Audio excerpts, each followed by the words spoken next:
त्र्यंबकेश्वर भगवान की जय, गंगा गोदावरी माता की जय। यहाँ पे पितृपक्ष श्राद्ध चल रहा है और पितृ दोष कैसे होता है उसके निवारण के लिए हम यहाँ पे सभी मित्रों को जानकारी दे रहे हैं कि पितृदोष कैसे लगता है। पितृदोष निवारण के उपाय। किसी भी व्यक्ति को कई वजह से पितृदोष लग सकता है। सबसे पहला कारण पितरों का तर्पण, श्राद्ध आदि ना करना। पितृदोष की विशेष स्थितियां भी होती हैं। पितृपक्ष में पितृदोष से मुक्ति के लिए पितरों का तर्पण, श्राद्ध जरूरी करना चाहिए। इसके अलावा पितृदोष से मुक्ति पाने के लिए कुछ सरल उपाय भी हैं। जैसे कि आप सभी मित्रगण इस समय पितृदोष का जो पूजन है श्राद्ध पक्ष में ज़्यादा करके किया जाता है, क्योंकि ये समय पितरों का ही है। जैसे कि कोई व्यक्ति चला गया हो, उसका तिथि है और उस तिथि के अनुसार यहाँ पे हम लोग श्राद्ध तर्पण पूजन करते हैं और उनके लिए तर्पण पूजन करके गंगा में स्नान करके सूर्य को अर्घ्य देते हैं और अपने घर में ब्राह्मणों को भोजन खिलाते हैं। भोजन के पहले हम लोग यहाँ पे पंचग्रास जो होता है, पंचग्रास निकाल करके और फिर ब्राह्मणों को भोजन खिलाते हैं और ब्राह्मणों को वस्त्र पात दक्षिणा वगैरह दान करके उनको प्रणाम करते हैं, उनका स्वागत सत्कार करते हैं। तो ये प्रथम उपाय है। दूसरा चीज है पितृदोष कैसे लगता है।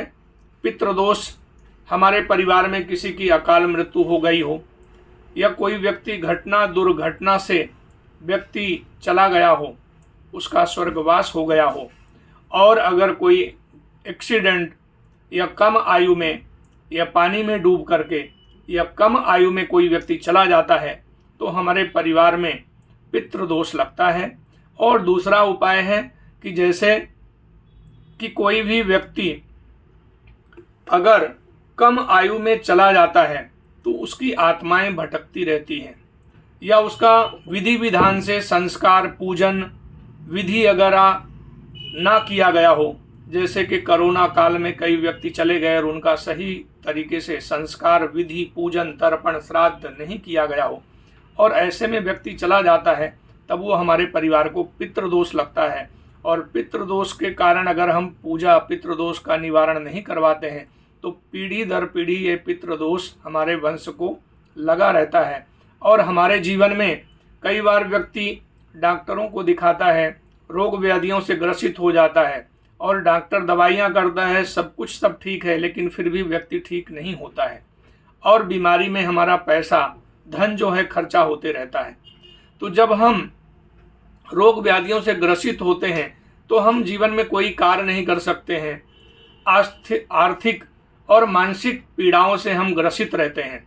कार्य व्यापार में सफलता ना मिलना, रुकावटें आना, मानसिक तनाव होना, घर परिवार में कुटुंब में एकता ना होना, आपस में मतभेद कलह उत्पन्न होना, इस तरह की जो है जीवन में तकलीफें व्यक्ति के जीवन में आती रहती हैं। और हम ये पितृदोष का पूजन इसलिए करते हैं कि हमारे पूर्वज जो गए हुए हैं, 1000 वर्ष हो गए, 2000 वर्ष हो गए, ऐसे पितरों का अगर आज नाम भी पूछा जाए कि 3 पीढ़ियों का नाम बताओ या 7 पीढ़ियों का नाम बताओ तो कोई भी व्यक्ति को नाम भी पता नहीं रहता है। तो इन पितरों का नाम लिख करके और जब हम त्र्यंबकेश्वर में आते हैं तो यहाँ पे पितरों का पूजन, नारायण नागबली, त्रिपिंडी श्राद्ध, तर्पण, पिंडदान पूजन करके और पितरों को शांति के लिए यहाँ पे ये पूजन किया जाता है कि पितरों की आत्मा को शांति मिले।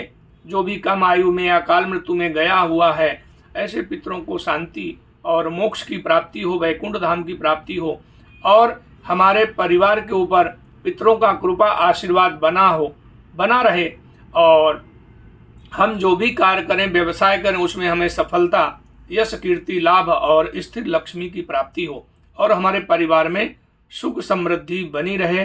तो मित्रों, ये सरल उपाय पितृपक्ष में सभी व्यक्तियों को करना अनिवार्य है और सभी व्यक्तियों को पूजन करना चाहिए। बोलिए त्र्यंबकेश्वर भगवान की जय।